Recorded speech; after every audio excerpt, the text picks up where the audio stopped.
Hello and welcome back to another podcast. This one's on toxicity online and in gaming. I'm your host Noah. We've got Connor and Eric with me today. And so for one of my first questions is talking about some games that are especially toxic and like why do you think they're so toxic? Yeah, you got some really toxic games like CS:GO and Overwatch, but in particular, I would say Overwatch is really just a really toxic game in general because of the fact that it's a 6v6 super team-based game where if one person is either worse than the rest of the team or not playing well, it's kind of hard for like the rest of the team to win, which makes everyone else on the team mad. So if one person's either not trying or getting mad, it can make the whole team mad, which is the whole like reason why Overwatch is so toxic.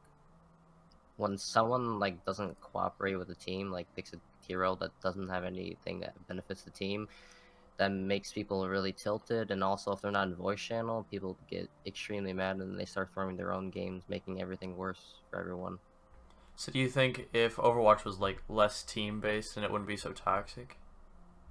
Maybe not less team based, but just the fact that everyone, I no okay. Well, one way they kind of got rid of the whole toxic and people not trying was looking for group, which kind of helped out a lot because it allowed people to queue up with other people who are ready to like actually try and they know which characters they're gonna pick, which is nice because it allows them to for you to look with people who are not gonna get in your way picking the same character as you or even picking the same category as you.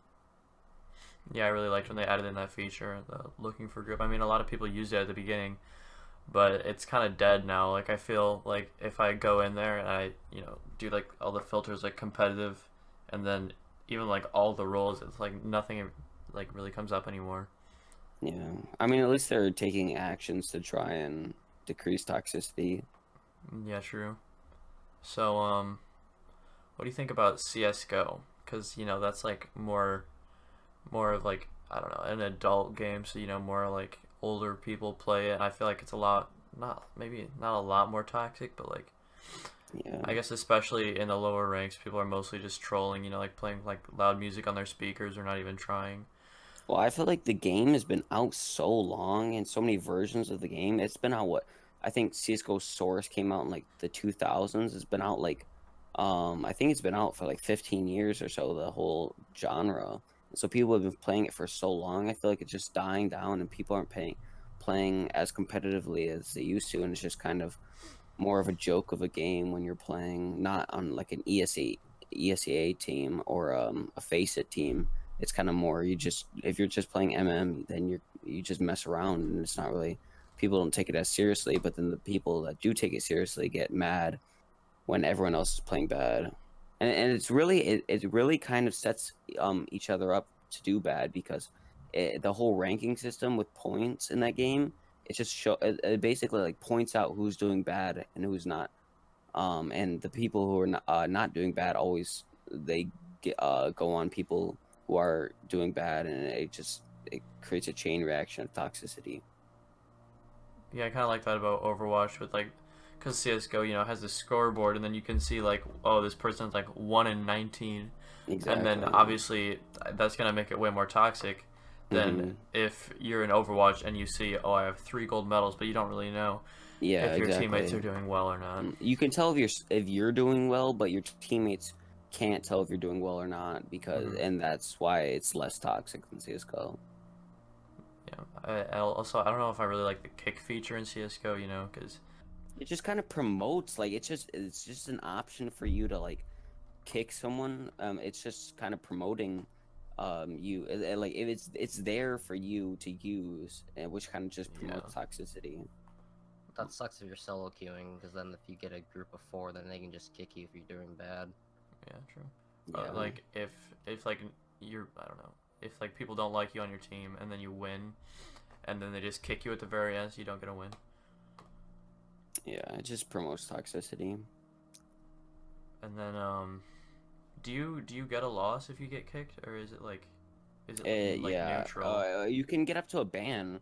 I know this from experience. I've been kicked and gotten a full week ban just Wait. because I've been kicked by my own teammates. Because if you get kicked a certain amount of times over and over again, even if you're not doing anything wrong, you can get starts with a 24-hour ban and then goes to a week ban. That really sucks for new Yeah. players. Like, if I'm not saying you're a new player, but if like you're a new player and you're like not doing well, so you get kicked Mhm. every game, then how are you supposed to get better if you're just getting kicked and then you get banned? Yeah.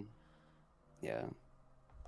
It's not even new players. It's just anyone. If your team doesn't like you, you can get kicked. Yeah, Like, even true. if you're top fragging, people, if you don't like it, if your team doesn't like you, they have the option to kick you no matter what. So why do you think?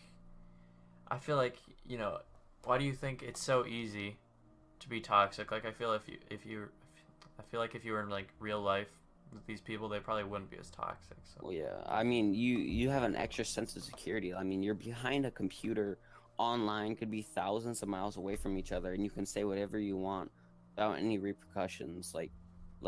Nothing happens to you at all. Like, you can say whatever you want to people thousands of miles away from you, and no one is gonna know who you are, know what you are, and people, like younger, older people, can say whatever they want, and just not like people won't say that face to face. It's just something that you can sit behind a computer and talk like to anyone you want, however you want. The only bad thing that could possibly happen is you getting banned from the game, but people that are toxic don't really care about that. Yeah, especially games. Game companies don't really ban people for being toxic. Yeah, I feel like if you don't really care about the game and you're toxic, like no one really cares if like, oh, I got a like 10-minute ban. Like, you don't really care Mhm. about that. Yeah, So maybe there should be more repercussions or. yeah, It's also why some of these games are dying because people can't deal with the toxicity, and just people get mad when they're getting flamed all the time. They yeah. can't That's why handle it. Overwatch started declining. It's because a lot of pro players stopped playing it because of how toxic the community was, and they didn't enjoy it. Like, it's not fun to play when people are yelling at you constantly, Yeah, and you true. have people on your team who are just getting mad and then throwing the game. So yeah, I think that concludes it for our podcast. Thank you for listening. Hope you enjoyed it. Yeah, bye.